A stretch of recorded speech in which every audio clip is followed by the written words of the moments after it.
Boa noite, irmãs, irmãos. Nessa noite nós vamos dar continuidade à carta de 2 Pedro. Estamos aí na parte de número 4.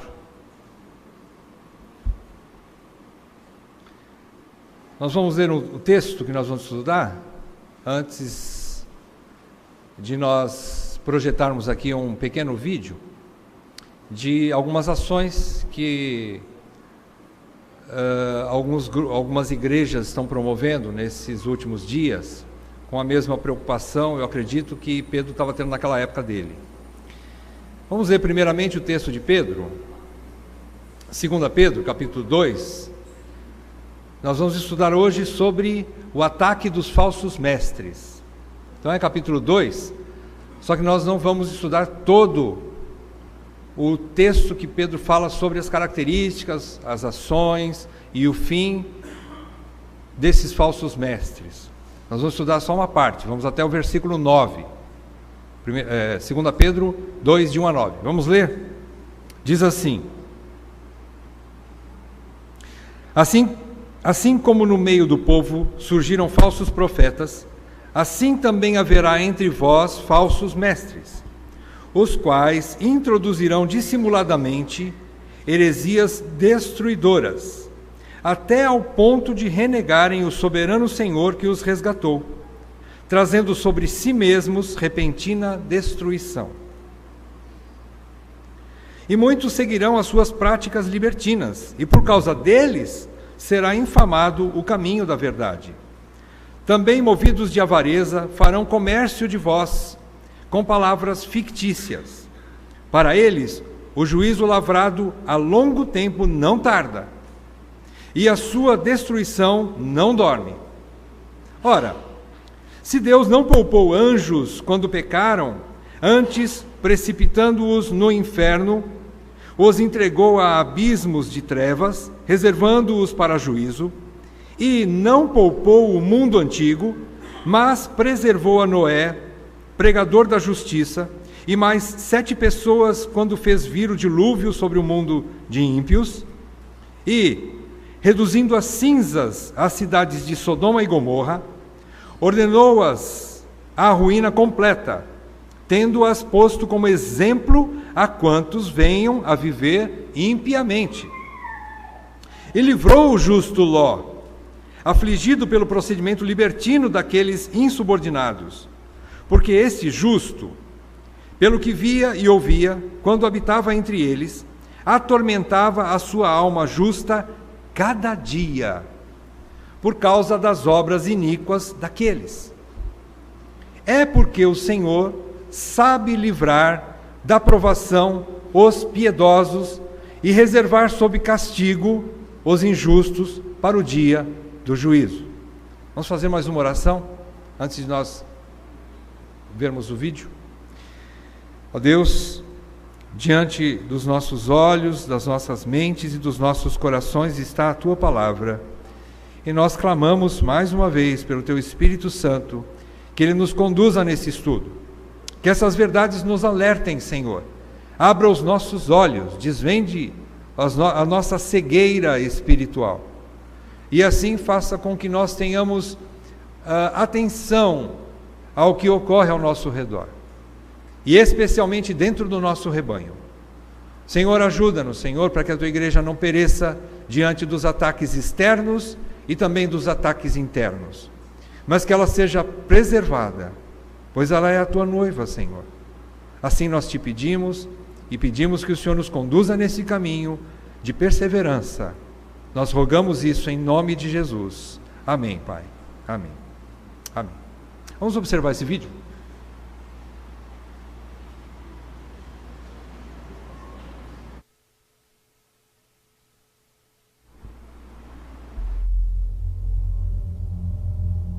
Ve'amech kulam tzadikim le'olam yirshu. Desde o início, uma das maiores preocupações dos apóstolos e dos pais da igreja era o fiel entendimento das doutrinas básicas do cristianismo. Então, grandes homens se levantaram e assim foram surgindo os concílios.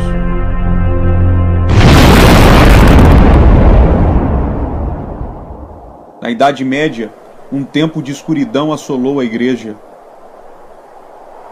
Entretanto, Deus, em sua infinita misericórdia, sempre preservou o seu remanescente fiel.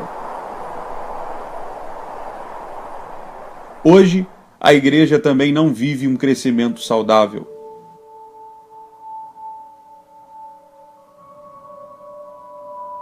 E eu vi a lagarta na vida financeira de muita gente aqui. Se o Deus que está aqui registrado é verdadeiro, então eu quero resposta amanhã, porque amanhã eu tenho que trazer dinheiro para casa para comprar comida.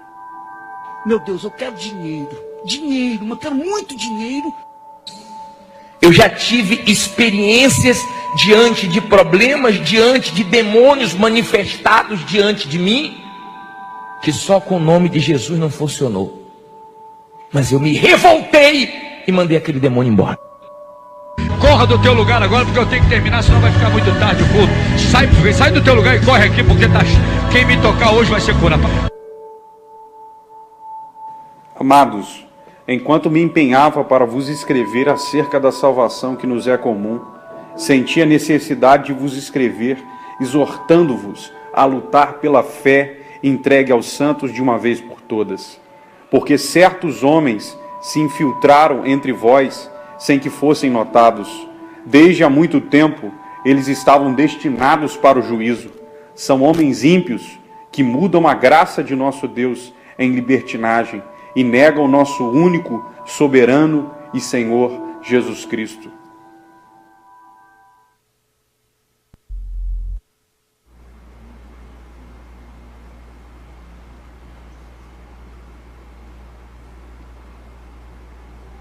Irmãos, esse vídeo faz parte de uma publicação que você encontra no Facebook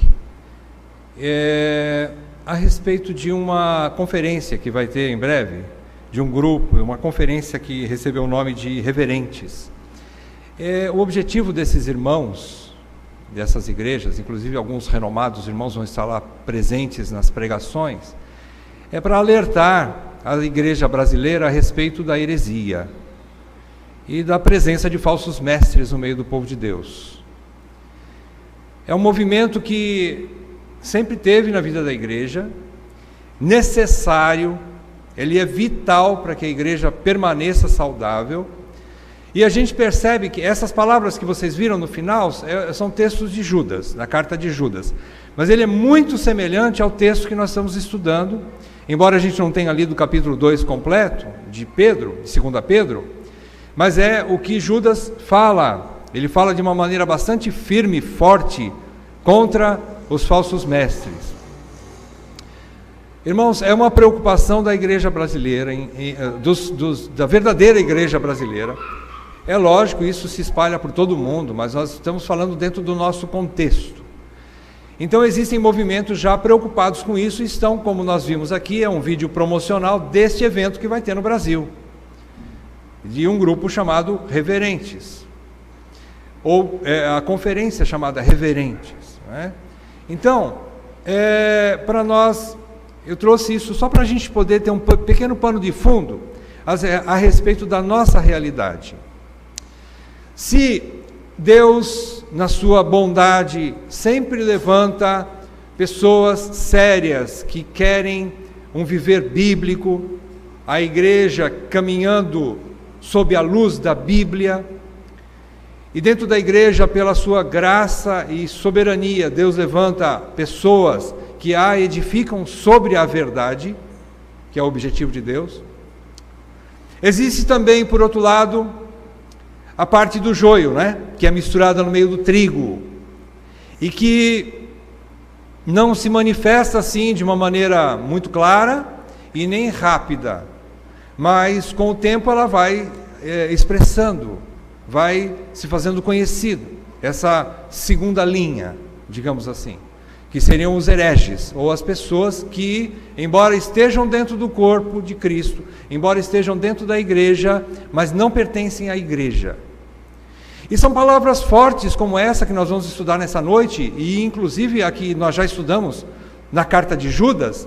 São palavras como essa que fazem com que nós pensemos e coloquemos então a nossa visão naquilo que é correto. Nós somos alertados para cuidarmos da nossa própria fé em primeiro lugar. E como Judas fala, para que nós possamos ajudar a outros para que vejam o verdadeiro caminho da fé e auxiliem essas pessoas para que eles não caiam também no erro destes insubordinados. Eu sei que muitos aqui conhecem pela voz alguns desses pregadores de televisão. Eu sei que muitos conhecem essas pessoas.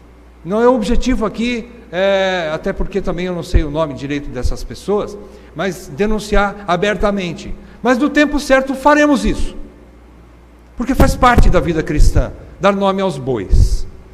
Jesus sempre foi muito claro, Paulo sempre foi muito claro. Quando havia realmente pessoas que estavam tentando desviar o caminho da igreja, ele acusou-os frontalmente, como ele fez com Himeneu e Fileto, como ele fez com Alexandre o Latoeiro, e ele deu nome. E nós precisamos dar nomes também. Não é o objetivo hoje, mas um dia, quem sabe, e breve, nós teremos que fazer isso, para o bem da igreja, salvação da igreja. Obrigado, irmão. Bom, vamos voltar para o nosso texto. Aqui a gente percebe que a preocupação de Pedro agora é diferente da que ele teve no primeiro capítulo. Nós vimos no primeiro capítulo que Pedro tem como objetivo lembrar. O alvo de Pedro, e ele repetidamente usa a palavra, o verbo lembrar. Meu objetivo é mantê-los lembrados, que vocês se lembrem, trazer-vos lembrados, mantê-los com a consciência ou com a lembrança fresca na memória, de duas coisas, dois elementos ou duas bases fundamentais para a vida cristã saudável. Primeira, vocês têm que ter convicção da sua salvação. Vocês são eleitos. Por serem eleitos, vocês têm o Espírito de Deus, que é o poder de Deus, que capacita vocês a viverem de modo santo e piedoso. Vocês já têm isso. Vocês têm, pela eleição soberana de Deus, vocês já têm o Espírito de Deus em vocês. Primeiro ponto, primeira base para uma vida saudável, uma vida cristã saudável. Segunda lembrança que Pedro queria manter fresca na memória dos irmãos, a quem ele escreve essa carta. Que eles tinham a palavra de Deus à sua disposição. Eles tinham a revelação maior de Deus, que é a sua palavra. Então eles tinham o Espírito Santo e eles tinham a palavra de Deus. Os dois grandes alicerces. Não há outros alicerces para basear a vida cristã, a não ser nesses dois, o Espírito e a palavra. É dessa forma, e é sobre esses dois alicerces, ou esse único alicerce composto do Espírito e da palavra, que a igreja se mantém viva ou cai. É através disso que a vida cristã se mantém saudável ou não. Então Pedro quer manter isso bem fresco na memória deles. Esse é o primeiro objetivo, primeira preocupação de Pedro, que ele fala no capítulo 1, que nós já estudamos, e ele quer então manter sempre isso bem lembrado, bem fresco na memória dos irmãos. A segunda preocupação dele agora, nesse capítulo aqui, a gente vai ver que, além de já ter falado sobre a genuína eleição, e que eles devem dar frutos e têm que crescer, usando o Espírito e a palavra, a preocupação dele agora é instruí-los sobre o caráter, sobre as ações e sobre o fim que eles vão ter. Eles quem? Esses falsos mestres, os falsos mestres. Pedro tem essa preocupação. E nós, meus queridos, não podemos abrir mão de estudar a respeito desse assunto. É isso que vai manter a igreja viva. É isso que vai manter a igreja saudável e livre do engano. É isso que vai manter a igreja viva. É ter conhecimento pleno dessas características, né? O fundamento cristão sobre o Espírito da Palavra e a visão e noção mínima que seja sobre esses falsos mestres. Então vamos estudar sobre eles. Antes da gente estudar, vocês perceberam no versículo 1, Pedro é um cara meio difícil, né? Parece que quem diz que Pedro não tinha muita profundidade teológica se engana, porque ele já traz no versículo 1 uma questão aqui para a gente tentar esclarecer. Logo no versículo 1, difícil, porém a gente vai tentar esclarecê-la dentro do possível. Primeiro esclarecimento fundamental aqui para a gente continuar o estudo. Pedro diz que esses falsos mestres, vejam no final do versículo 1, ele diz que esses falsos mestres, eles vão chegar ao ponto de renegarem o soberano Senhor que os resgatou. Parece que Pedro está dizendo assim, que eles vão apostatar, deixando a salvação. Parece que Pedro está querendo dizer assim, que eles vão cair da fé. Irmãos, esse termo não existe. Parece que Pedro está falando isso. Nós vamos tentar esclarecer. Surgem então algumas perguntas, né, diante desse texto aqui do versículo 1. Vamos esclarecer isso, tentar esclarecer. Perguntas são: esses falsos mestres foram salvos e perderam a salvação? É uma pergunta. Alguém redimido por Cristo pode desviar-se e perder a salvação? É a pergunta que fica aqui diante desse texto. Diante de buscar resposta para essa pergunta, a gente então, graças a Deus, a gente tem mestres, e não são falsos, que nos ajudam. Depois de estudarem, olharem as palavras na origem grega, o contexto, buscando também informações paralelas e buscando tudo dentro da época, digamos assim, sintonizando-se, né, com o contexto do que Pedro está falando, sobre o conhecimento de outras pessoas falando na época sobre a carta de Pedro. Então esses mestres da nossa época nos ajudam com a seguinte resposta, que a afirmação de Pedro aqui é que esses falsos mestres podem ter confessado verbalmente o nome de Cristo, mas não comprovaram por obras a sua verdadeira salvação, a legitimidade da sua salvação.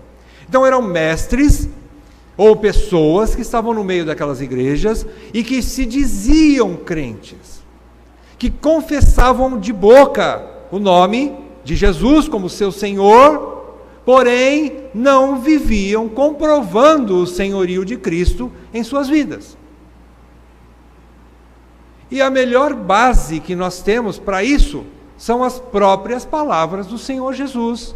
Lá no Sermão do Monte, vamos abrir o Sermão do Monte, capítulo 7 de Mateus, Mateus 7, versículos de 21 a 23. Então, quer dizer que é uma coisa, uma grande possibilidade, aliás, que Jesus diz que iria acontecer. Essas palavras aqui agora são do Senhor. Capítulo 7 de Mateus, a partir do versículo 21. Jesus diz assim: nem todo o que me diz Senhor, Senhor, entrará no reino dos céus, mas aquele que faz a vontade de meu Pai, que está nos céus. Muitos naquele dia, qual dia? O dia da volta do Senhor. Muitos naquele dia hão de dizer-me: Senhor, Senhor, porventura não temos nós profetizado? Gente, profecia é uma coisa boa, não é? Porém, essas pessoas estavam agindo com profecia, estavam pregando ou profetizando. Aqui a profecia está no lugar de pregação, boca de Deus, a missão do profeta no Novo Testamento. Em teu nome, nós profetizando, depois, e em teu nome não expelimos demônios? Coisa boa também para a igreja, não é? Espantar demônios, olha, coisas louváveis. Em terceiro lugar, ele diz: e em teu nome não fizemos muitos milagres? Qual é a resposta de Jesus? Versículo 23. Então lhes direi explicitamente, quer dizer, Jesus vai falar com todas as letras e sem medir palavras, explicitamente, claramente: nunca vos conheci. Apartai-vos de mim, apartai-vos de mim, os que praticais a iniquidade. Essa é uma boa resposta para essa questão de Pedro. Gente que estava na igreja e gente que se tornou mestre dentro da igreja. Porém, as suas ações não comprovavam a sua real eleição, ou a sua eleição. E, consequentemente, os seus ensinos também não tinham nada bíblico, digamos assim, não tinha base bíblica. Muitos deles não tinham base bíblica. Como que a gente consegue discernir pregações que não são bíblicas, mesmo usando a Bíblia? Aí é que está. O que é que Pedro mandou a gente fazer em primeiro lugar? Crer que nós somos cheios do Espírito Santo e somos eleitos. Em segundo lugar, meter a cara na Bíblia. Como é que eu vou discernir se uma pregação é de fato bíblica, ainda que se use a Bíblia? Mas isso pode se tornar uma heresia. Como que eu discerno isso? Conhecendo a Bíblia. É por isso que Pedro está falando.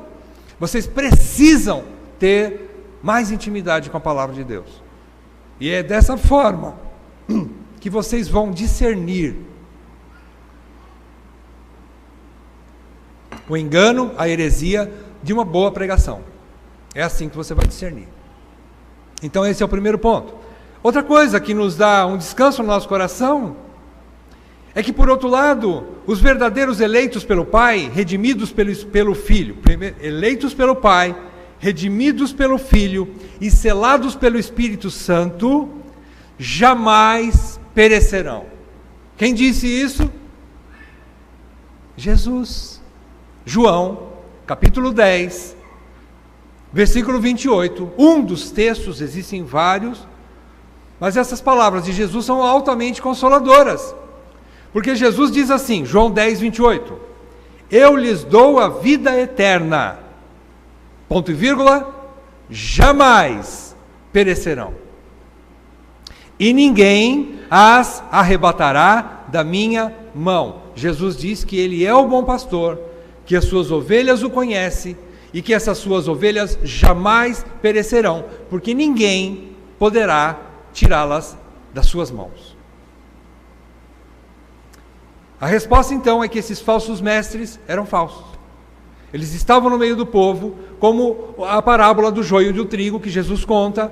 Isso acontece, é possível. Agora, o que é que nos consola nessa situação? Porque quando nós ouvimos uma palavra como essa, isso queima no nosso coração. Isso nos deixa preocupados. E esse sintoma de preocupação é exatamente o sintoma dos 11, não dos 12, dos 11 discípulos, quando estavam ali à mesa, na última ceia com o Senhor, e o Senhor disse assim aos discípulos, um de vós há de me trair. Imediatamente a palavra de Deus em Mateus diz que eles se contristaram em seu coração. Essa tristeza no coração, essa preocupação, mas Senhor, será que eu vou perder essa graça? Será que eu vou... será que eu sou um deles? É a pergunta dos discípulos. Senhor, porventura sou eu que vou te trair? Então, essa preocupação por causa dessa palavra de Deus que fere o nosso coração, é a grande prova de que você é um eleito. Porque você se preocupa com isso. Senhor, eu não quero perder a vida eterna. Senhor, eu não quero perder minha comunhão com o Senhor. Senhor, eu não quero abandonar a igreja. Senhor, eu não quero me afastar de Ti. É a grande prova de que você é um eleito. Então isso nos tira um pouco da preocupação. É assim que Deus trabalha.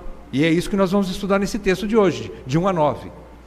Nós vamos ver no final deles, na aplicação, que é a maneira que Deus usa para exortar o seu povo, para trazer temor sobre o seu povo. E o seu povo então reage da maneira correta, não como os falsos profetas, não como os falsos mestres, perdão, mas da maneira correta. Então vamos ao texto. A gente vai estudar por partes, aqui em primeira parte, versículos 1 a 3, a gente vai ver aqui que Pedro dá um resumo do ensino e da ética dos falsos mestres. Em primeiro lugar é isso, versículos 1 a 3, um resumo do ensino e da ética desses falsos mestres. Então no versículo 1, Pedro faz uma comparação. Ele diz, essa comparação desses falsos mestres com o que aconteceu lá atrás. Ele diz assim, coisa semelhante que está para acontecer na igreja, é o que aconteceu já lá na época de Israel. O que é que aconteceu na época de Israel? Pedro diz no versículo 1, ele diz assim como no meio do povo, ele está querendo dizer do povo de Israel, o povo eleito de Deus, assim como no meio do povo, surgiram falsos profetas. Naquela época surgiram falsos profetas no meio de Israel. Vocês se lembram da história de Israel? Quantos falsos profetas surgiram, levando muitos após si? Pedro diz, dessa mesma forma também com a igreja vão surgir falsos mestres. Da mesma maneira que aconteceu lá em Israel, também com o povo de Deus hoje, o novo Israel está sujeito a isso. É uma realidade. Pedro não está querendo enganar ninguém. Ele diz, isso é uma grande possibilidade, mas eu quero ajudar vocês a resolver o problema. Vamos ver como é que Pedro tenta nos ajudar. Outra coisa, Pedro diz que do mesmo modo que o Espírito Santo levanta homens santos, vocês se lembram nos versículos 20 e 21 do capítulo anterior? Quando a palavra ela é elucidada por homens que Deus levanta para nos ajudar e para nos ensinar. E da mesma forma, ela foi escrita, a palavra de Deus foi escrita por homens santos, da parte de Deus. Então, da mesma maneira que Deus levanta homens para nos ajudar no ensino da palavra de Deus, Satanás levanta também os seus secretários para fazer o serviço inverso, um desserviço à igreja. Ele promove um desserviço ao ensino cristão. Esse é o objetivo de Satanás. Então é uma coisa que a gente precisa ter no nosso coração. E algumas vezes, Jesus inclusive em Apocalipse fala que na mesma cidade onde haviam algumas igrejas, também havia sinagoga de Satanás. O que era essa sinagoga de Satanás? Era um povo reunido, como se fosse igreja, entre aspas, mas era uma sinagoga de Satanás. Irmãos, isso é muito sério. Existem igrejas que, infelizmente, é uma realidade, não passam de sinagogas de Satanás, dizendo-se igrejas. Bom, quanto aos ensinos, vamos tentar tirar alguns detalhes aqui sobre os ensinos desses falsos mestres, para a gente poder estar vacinado a respeito disso, guardar em nossos corações, para a gente observar isso no nosso dia a dia, preservar nossa comunidade e a nossa família. Primeira coisa que Pedro fala sobre esses falsos ensinos é que eles são heresias. Primeira palavra que Pedro fala, versículo 1, é que elas são heresias destruidoras. A palavra heresia, no grego original, airesis, significa algo que não é tão perigoso como agora a gente entende a heresia em si.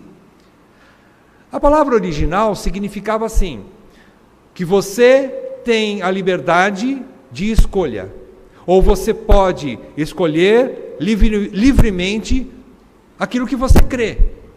Esse é o significado de heresia, no grego original. Então, originalmente não seria algo tão ruim. Você tem a liberdade para escolher. Só que quando se fala de vida cristã, nós não temos essa liberdade. Quando se fala de vida cristã, Jesus Cristo é o Senhor e ponto final. Quando se fala de vida cristã, e nós entendemos o preceito reformado, de que só existe uma regra de fé e prática, que é a palavra de Deus, que só há um Senhor e Salvador, que é Jesus Cristo. Ele é o caminho, a verdade e a vida, e não há outra opção que leve a Deus, a não ser por Jesus.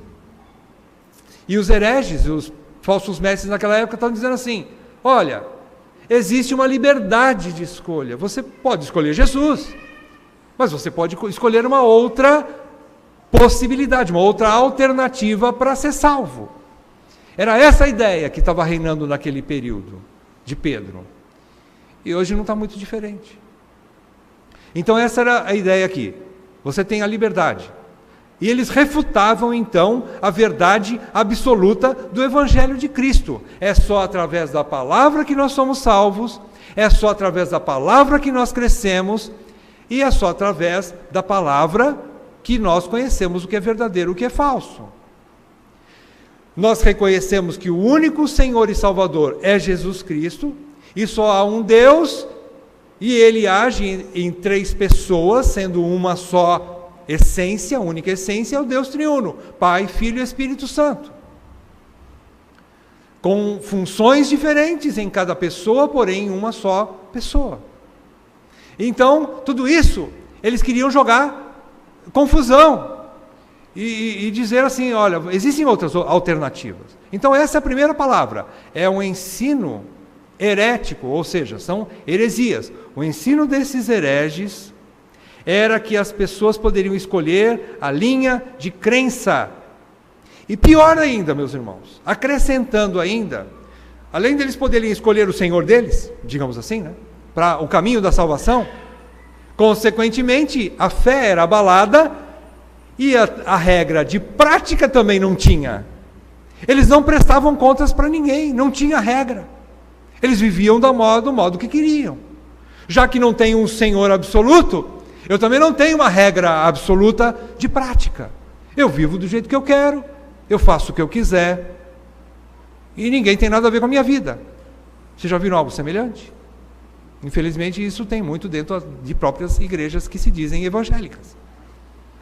Não há um Senhor absoluto e não há uma regra de fé e de prática absoluta. Então eles viviam de qualquer jeito. Era isso que eles estavam querendo. Isso chama-se heresia. É isso que Pedro estava... Primeiro ponto do ensino daqueles falsos mestres. Segundo ponto,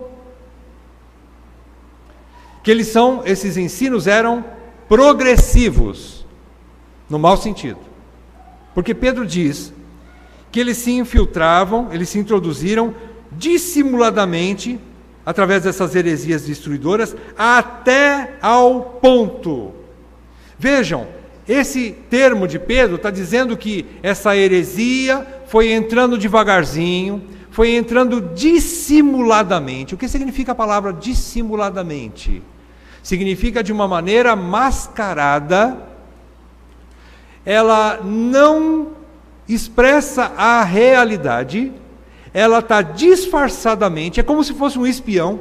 Vocês lembram quando, vocês já devem saber mais ou menos algumas coisas desse sentido, quando, por exemplo, um policial, ele quer investigar um grupo de traficantes.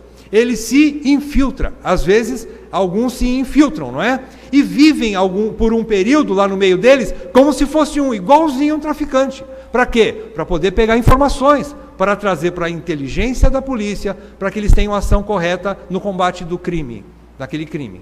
E aqui a palavra é a mesma. Eles estavam infiltrados, como se fossem cristãos. Infiltrados. E essa dissimulação, eles iam trazendo ensinamentos que começavam, de certa forma, aparentemente inocentes. Não eram altamente comprometedoras no início. São coisas assim, tipo assim, dentro de um barril de Coca-Cola, eu posso pingar uma gota de cianeto. Cianureto? Eu esqueci o nome daquele veneno. Cianureto. O veneno.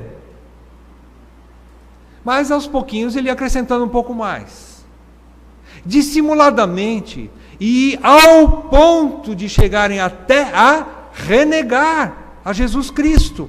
Não só os falsos mestres renegaram a Jesus Cristo em seus corações, só não estava ainda expresso isso nas suas vidas, porque eles estavam dentro da igreja, mas nos seus corações eles já tinham renegado a Jesus, que aliás, eles nunca foram salvos de verdade. No seu coração, eles nunca chegaram a crer. Só que não está manifesto ainda, porque eles estão infiltrados ainda dentro da igreja. Não se manifestou, mas no coração eles já abandonaram, já apostataram no coração. Então, eles estavam ali dissimuladamente e aos poucos estavam aplicando o seu veneno dentro do rebanho, devagarzinho, enganando as pessoas comendo aquilo, e eles aumentando a dose, dia após dia, com muita paciência. Aliás, o diabo tem uma paciência que é tremenda, né?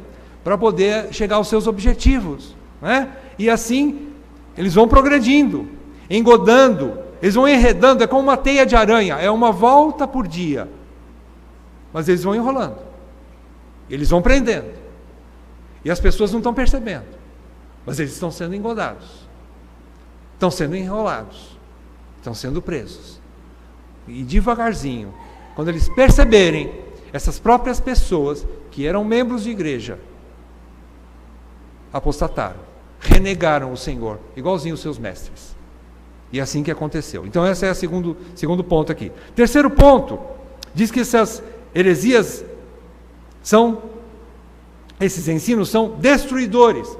Pedro diz que seus ensinos tanto trarão sobre esses mesmos falsos mestres repentina destruição, como também levarão a seus seguidores ao mesmo fim de destruição, ou a total apostasia, que é esse ponto aqui, de renegar a Jesus Cristo, e a dizer assim: não, eu não creio mais em Jesus Cristo, não, eu não quero mais viver na igreja, não, eu não creio mais que essa vida que eu quero para mim mesmo, eu vou escolher minha vida daqui para frente, eu faço o que eu quero, eu sou dono do meu nariz, e eu não quero mais não quero prestar conta mais para irmão nenhum, e não tenho mais líder sobre a minha vida, eu não quero saber de pastor, nem de presbítero, e nem de diácono ligando lá na minha casa, e eu não quero mais prestar conta para ninguém. E assim vai aos poucos, né? Eu não estou dizendo que esse já é a apostasia final, mas são sintomas, porque Pedro também fala que essas pessoas também vão rejeitar autoridades. Geralmente, as pessoas que não gostam de autoridade estão correndo sério risco, porque a vida cristã é de submissão. É uma vida de submissão. Uma das características do crente é saber se submeter. Saber se submeter. Ser manso de coração como seu mestre, a ponto de submeter uns aos outros. Não só porque é mais velho, mas também aos mais novos. E assim sucessivamente. Então era isso que aconteceu e chegava à apostasia total. Segundo ponto, falamos um pouco dos ensinos, 3 características desses ensinos dos falsos mestres. Agora, quanto à ética desses falsos mestres. Primeiro ponto, a partir do versículo 2 agora. Primeiro ponto que Pedro diz sobre a ética deles. Eram práticas que influenciavam. Eles eram altamente influentes. Diz o versículo 2 que muitos seguirão. Aqui demonstra realmente que eles eram pessoas confiáveis, né? Outras pessoas entravam na deles e começaram a segui-los, sem discernimento. As pessoas começaram a segui-los. Eles eram altamente influentes. Sua maneira de viver, além de seus ensinos, lhes concederam muitos adeptos, seguidores. É o que Pedro diz aqui. Eles eram populares no meio do rebanho. Pessoas até queridas, de certa forma. Porque uma pessoa que é bruta, estúpida, grosseira, ninguém vai querer seguir ela. Não estou defendendo a brutalidade, a violência, não estou querendo dizer que o homem iracundo é melhor do que o homem manso. Não é isso que eu quero dizer. Mas aqui era uma característica que eles eram influentes, então eles eram pessoas até que tinham poder de persuasão. É um perigo. E ele diz que eles eram populares, o que lhes tornavam altamente influentes. Agora, eu quero trazer uma notícia para vocês, meus queridos. Aqui, em primeiro lugar, mostrando que esses falsos mestres, na sua ética, eles apontam nesse primeiro ponto para um desejo de poder. Porque quem influencia é alguém que domina o outro. Eles tinham um desejo de poder, ou de serem famosos, mas eles tinham esse desejo de poder. Primeiro ponto, poder. São 3 pontos que derrubam o homem. Primeiro deles, poder. Essa característica aqui, porque eles eram influentes, eles tinham poder sobre as pessoas. Agora, veja só, Deus, em sua soberania, Deus permite situações assim para limpar a sua igreja. Vocês acreditam nisso? Vocês acreditam que Deus tem suas ferramentas satânicas para poder limpar o joio do meio do trigo? Gente, Deus é poderoso.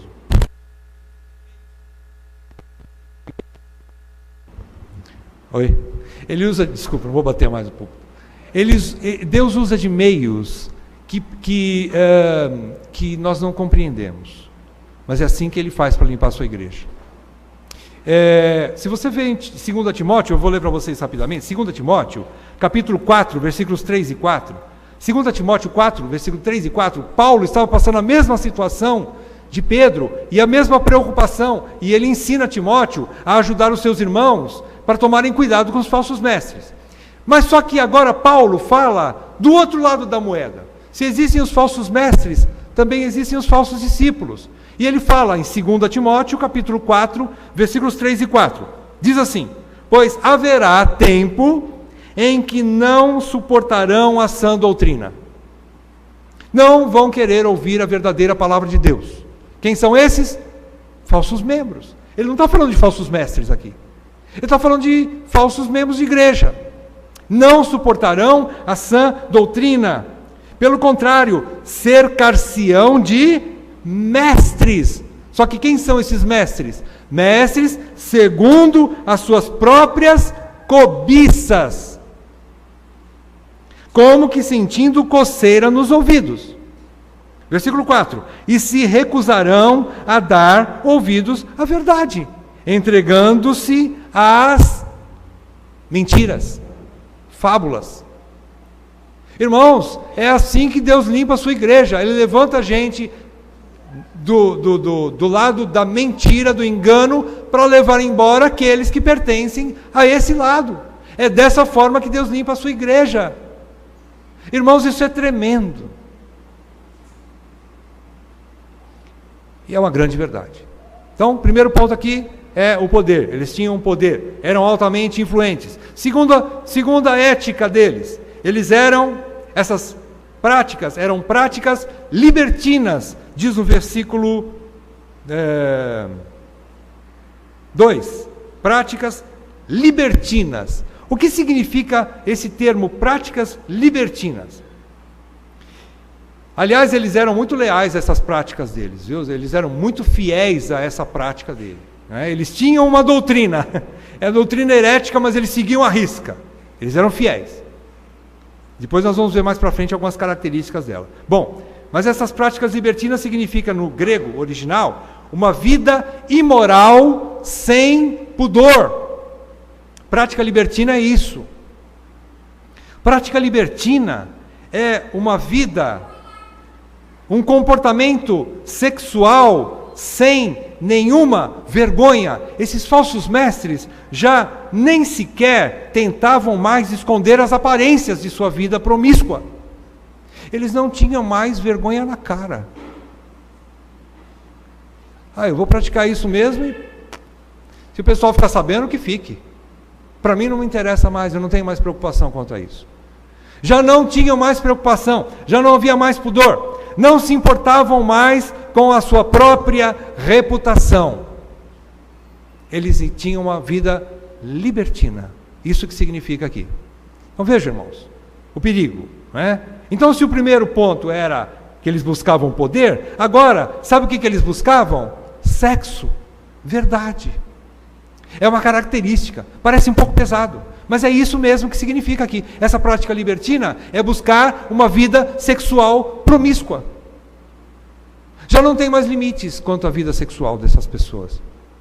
Podem ser casados ou solteiros, mas o que importa é viver do jeito que eu quero, já que eu não tenho um Senhor absoluto, também não tenho uma verdade absoluta a seguir, então eu faço o que eu quero, inclusive na minha vida sexual. É isso que um falso mestre tem, uma das características e da ética dos falsos mestres. Se você vai juntando tudo isso, você vai conseguindo ter alguns pontos para você identificar um deles. Terceiro ponto, terceira ética desses falsos mestres. Primeiro, poder. Segundo, sexo, buscavam sexo de qualquer maneira. Terceiro, eram práticas avarentas. No versículo 3, Pedro diz que também movidos. O que movia? Era a gasolina deles, era a avareza. Avareza aqui significa amor ao dinheiro.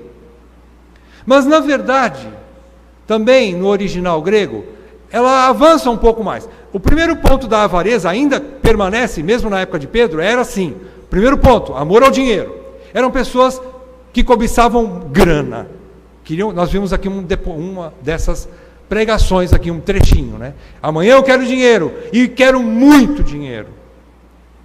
Era uma dessas, assim que era o coração deles. A ética deles era buscar dinheiro, amavam dinheiro. Mas, além disso, essa avareza também significa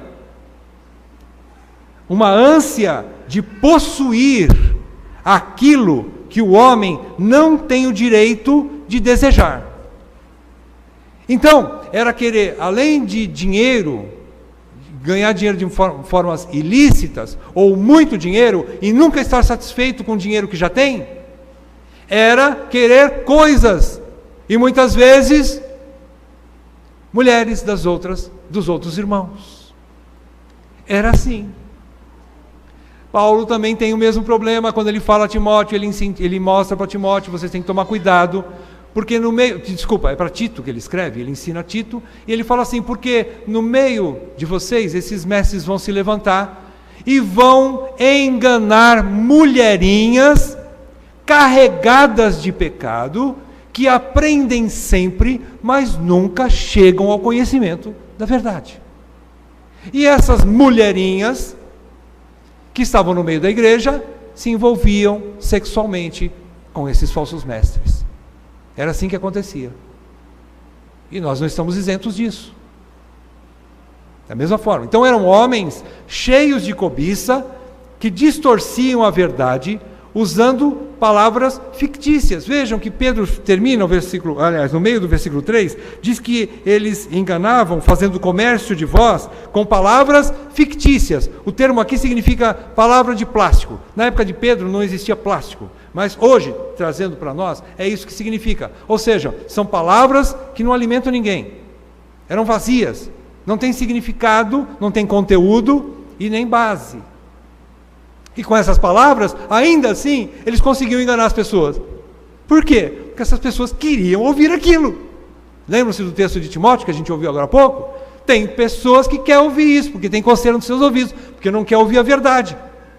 Porque estão cercadas de falsos mestres, porque elas querem isso. Então, quando alguém vai embora da igreja, seguindo falsos mestres, a gente às vezes fica com dor no coração, coitadinho.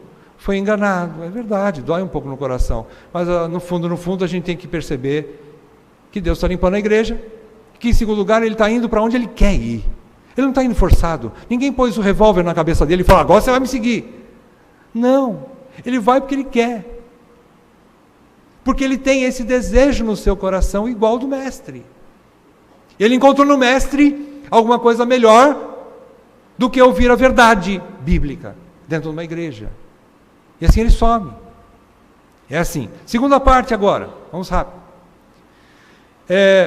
Do versículo 4 ao versículo 9. Agora Pedro, ele vai falar sobre o justo castigo dos falsos mestres. Ele vai dizer o seguinte. Pedro vai usar 3 exemplos de seres ou de lugares do passado onde já aconteceu esse julgamento de Deus. Ele usa esses 3 exemplos para mostrar assim, ele vai usar 3 exemplos, e ele vai falar assim para os irmãos na igreja, do jeito que aconteceu lá atrás, e aconteceu, é histórico, vai acontecer aqui também. Tenham certeza, convicção absoluta. Quais são os 3 pontos? Vamos lá, versículo 4.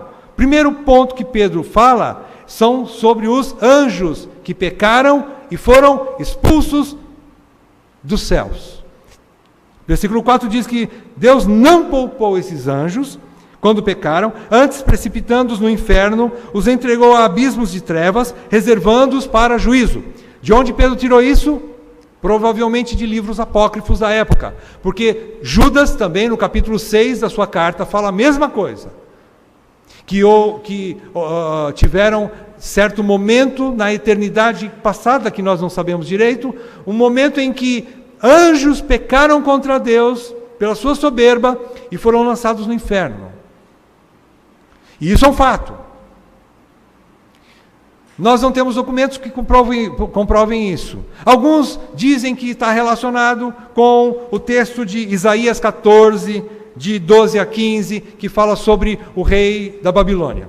Outros dizem que é semelhante àquilo que Ezequiel profetiza, também em Ezequiel 28, de 11 a 19, falando do rei de Tiro. E são coisas semelhantes. Na verdade, dá até para imaginar que possa ser realmente uma profecia falando dos anjos caídos e de Satanás. Porque ele diz que tu eras como um querubim da guarda. O rei de Tiro nunca foi querubim da guarda. Então só que a gente não tem certeza absoluta. Agora a gente tem certeza absoluta que Pedro está baseado em alguma verdade da época dele. Mas o que nos importa é o que Pedro está dizendo, que o que aconteceu com aqueles anjos fatalmente acontecerá com esses mestres aqui. Podem esperar, irmãos, é isso que Pedro está falando. E Pedro fala hoje para nós também. Pode ter certeza que o juízo deles, o que ele diz no final do versículo 3? Que para eles, final do versículo 3 diz, para eles o juízo lavrado a longo tempo não tarda, e a sua destruição não dorme. E aí Pedro vai explicar, e vai dar 3 exemplos do passado. Primeiro é esse. Segundo exemplo, depois dos anjos, Pedro no versículo 5 fala, em segundo lugar, sobre o exemplo do mundo ímpio na época de Noé. Aconteceu? Aconteceu. Pedro diz que naquela época o mundo ímpio desagradou a ponto de que Deus disse que se arrependeu de ter feito o homem. Mas Deus separou Noé, separou sua família e diz, eu vou destruir o restante. E Deus destruiu pelo dilúvio toda a raça humana, e só sobraram Noé e sua família. Esse é o segundo exemplo que ele dá no versículo 5. Versículo 6 a 8, o terceiro exemplo de Pedro. Se aconteceu com os anjos, aconteceu na época de Noé com o mundo inteiro, agora o terceiro exemplo é das cidades de Sodoma e Gomorra. Aconteceu? Aconteceu. Pedro diz, isso é fato, irmãos. E ele diz então que essas cidades foram destruídas pelas cinzas, ordenados para a ruína completa, tendo posto como exemplo a quantos venham a viver impiamente. Ele diz também que Ló se amargava, porque ele, a sua alma justa, olhando para aquela situação da cidade que ele morava, ele afligia a sua alma.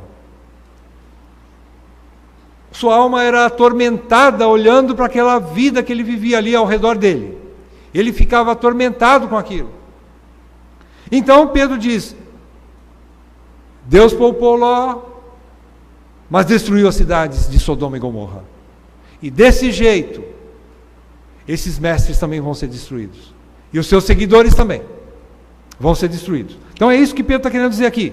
A conclusão desses 3 textos, desses 3 exemplos de Pedro, os anjos caídos que foram destruídos, o mundo na época de Noé, que foi destruída pelo dilúvio, a Sodoma e Gomorra, que foram destruídas pelo fogo e enxofre, na época de Ló, ele está dando exemplo que assim também vai acontecer com a igreja, na era da igreja. Quando? Não sabemos, mas Deus sabe, porque Deus prometeu que isso ele ia fazer.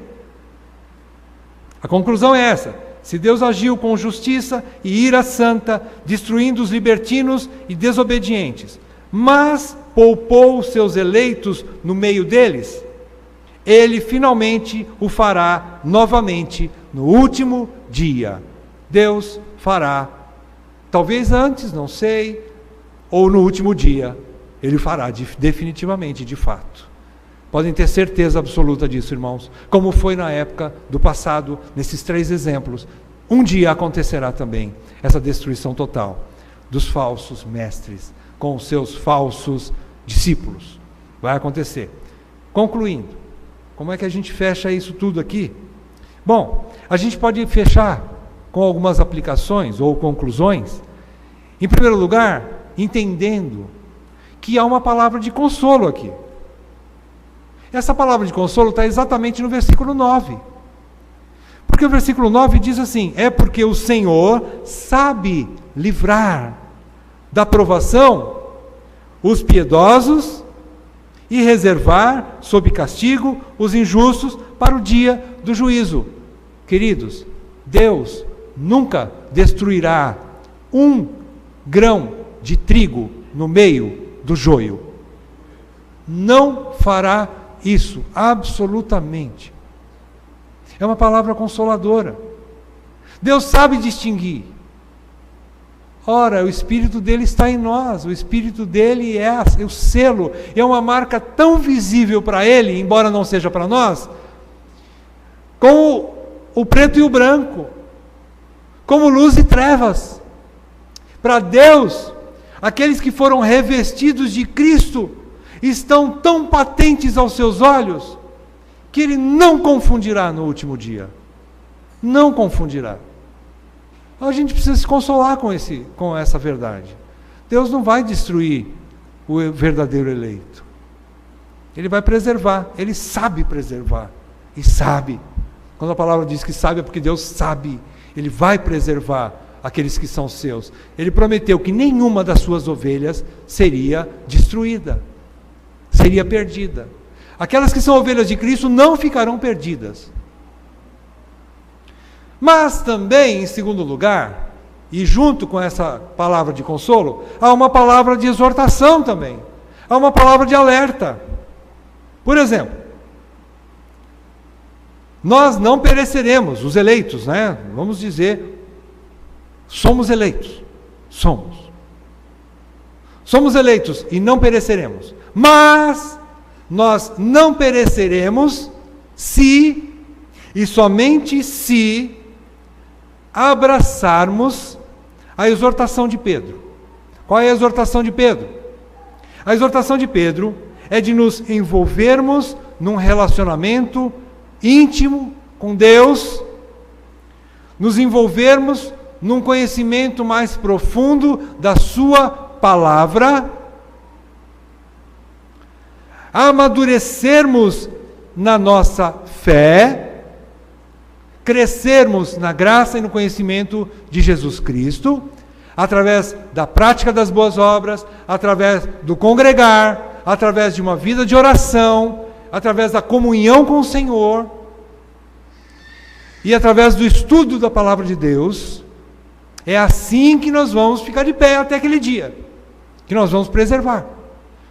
Quando cai um temor em nosso coração, e aí eu e você dizemos assim: Senhor, eu não quero ficar para trás, eu não quero ter características de joio. Senhor, tem misericórdia de mim. Senhor, eu corro para a Bíblia, eu corro para uma vida de oração, eu me arrependo dos meus pecados, eu volto para a igreja, eu me apego aos irmãos, porque eu quero caminhar junto com os verdadeiros, e eu me submeto aos meus irmãos, e assim eu estou seguro. É dessa forma que nós nos mantemos seguros. Não há outro jeito. É dessa forma que Deus nos exorta para nós caminharmos e não desviarmos. E nos afastarmos de qualquer evidência de engano. Quando você, por alguma dessas características que nós estudamos nessa noite, ou pelo falso ensino, ou pela ética de algum irmão, entre aspas, não é? Você já fica de orelha em pé. Você já fica esperto. Essas características não são de um verdadeiro eleito. Lógico, você não vai chegar na cara dele e dizer: você é um herege. Não precisa fazer isso. Você não precisa chegar nele e falar: você é um falso mestre. Mas a Bíblia diz que você tem que cuidar de ti mesmo. Cuida de ti mesmo. Cuidado com o envolvimento com essas pessoas que se dizem irmãos, que se dizem congregar e não congregam, que se dizem viver a vida cristã, mas não vivem. Não tem evidências nenhuma de cristandade, de seriedade com Deus. Cuidado! Não estou dizendo que você tem que rejeitá-las, mas você tem que fazer que nem Judas fala. Abra na carta de Judas, está aí pertinho. Judas diz: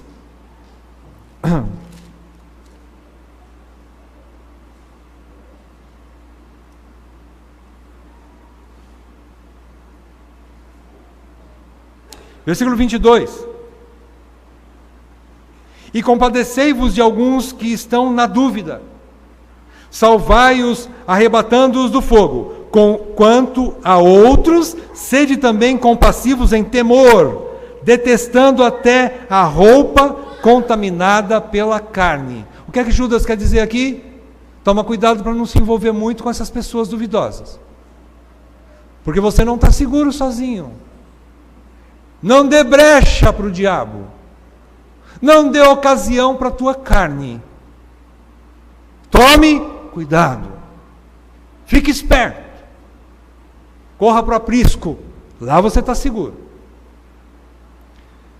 Em último lugar, eu só quero encerrar com um texto de Apocalipse, capítulo 3, versículo 20, que Jesus resume um pouco dessa grande verdade aqui. Quando Jesus manda escrever essa carta à igreja de Laodiceia, presta atenção, é uma carta escrita para a igreja, e no capítulo 3, versículo 20, Jesus ordena a João escrever assim, para a igreja. Ele manda escrever assim, Apocalipse 3, 20. Eis que estou à porta e... O que ele faz? Bato. Quer dizer que Jesus está do lado de fora. Eis que estou à porta e bato. Se alguém ouvir a minha voz e abrir a porta, entrarei em sua casa e cearei com ele e ele comigo. Vocês sabem o que quer dizer essa palavra aqui? Essa palavra não é evangelística. Essa palavra aqui é para crente. Aqui Jesus manda escrever para uma igreja. Se Jesus quisesse salvar um ímpio, ele não batia, ele arrombava a porta. Ele é poderoso para salvar a alma de quem ele quiser, porque ele é Senhor e Deus.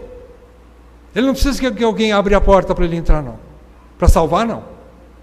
Mas, uma vez salvo, ele diz para a igreja: eu estou batendo a porta para ter comunhão com você. E se você abrir a porta, aí sim, é uma responsabilidade humana de quem? Do crente, não é do ímpio. O ímpio não tem, ele está morto em seus delitos e pecados, ele não pode nem abrir uma porta. O morto não abre nem porta. Mas ele, Jesus, bate na porta do crente. E qual é o objetivo dele? Ter comunhão e oferecer comida. É o que Jesus está querendo aqui. Vida de oração e alimento da palavra de Deus. Ele está dizendo: é assim que vocês vão se fortalecer e não cair no erro, quando vocês tiverem comunhão comigo. Todo dia eu vou bater na tua porta para você ter comunhão comigo, para você ter uma vida de oração, e eu vou te dar comida no meio da mesa, você vai comer comigo a minha palavra. E aí a igreja vai se fortalecendo e vai saber separar o que é falso do verdadeiro. Aí vai ter noção, porque está cheio da palavra, está em comunhão com o verdadeiro, está cheio de Cristo, abriu as portas para a verdade, e não tem como cair no engano. Aí não tem, irmãos, porque está em comunhão com Cristo. Ele vai guiar em toda a verdade pelo seu Espírito, e a sua palavra vai servir de lanterna, como nós vimos no capítulo anterior. Essa palavra vai ser luz, que vai clarear o caminho, e vai mostrar quem é o falso e quem é o verdadeiro, e aí a pessoa vai saber fazer a escolha. É dessa forma que a igreja e o membro de igreja se mantém firme na fé, e não cai. Por que não cai? Porque não vai cair nunca, se ele viver desse jeito aqui. Se ele não viver desse jeito, ele vai cair, porque provavelmente ele nunca foi eleito. Possivelmente. Ou se cair e se arrepender, ele é um eleito, mas ele tem que voltar, e Jesus disse para ele: eu também não te condeno, mas vá e não peques mais. Volta para a igreja e fica na igreja. Essa é a exortação de Jesus. O mesmo coração aberto, amoroso de Jesus: eu não te condeno. Ele diz isso: eu não te condeno. Mas ele depois fecha e ele diz: mas vá e não peques mais. Não tem uma coisa separada da outra. Vamos fazer uma oração? Deus, muito obrigado pela verdade da Tua palavra, que muitas vezes parece ofensiva, mas ela nos ofende para nos salvar. E eu te louvo por isso, que essa verdade não se esfrie em nossos corações, mas que ela sirva para nos orientar a respeito do caminho que devemos seguir. Senhor, que a Tua palavra continue sendo lâmpada para os nossos pés e luz para o nosso caminho. E eu peço que o Senhor dê aos meus irmãos cada vez mais fome e sede pela Tua palavra. Porque nós vivendo dessa forma, nós não vamos envergonhar o Teu Evangelho, como os falsos mestres e os falsos crentes, que trazem vergonha para a Tua igreja, que trazem vergonha para o Teu nome. Senhor, tem misericórdia, porque nós não queremos ser como esses homens. Ajuda-nos, Senhor, a viver uma vida que glorifique o Teu nome. Nós Te pedimos isso, Pai, em nome de Jesus. Amém, Pai.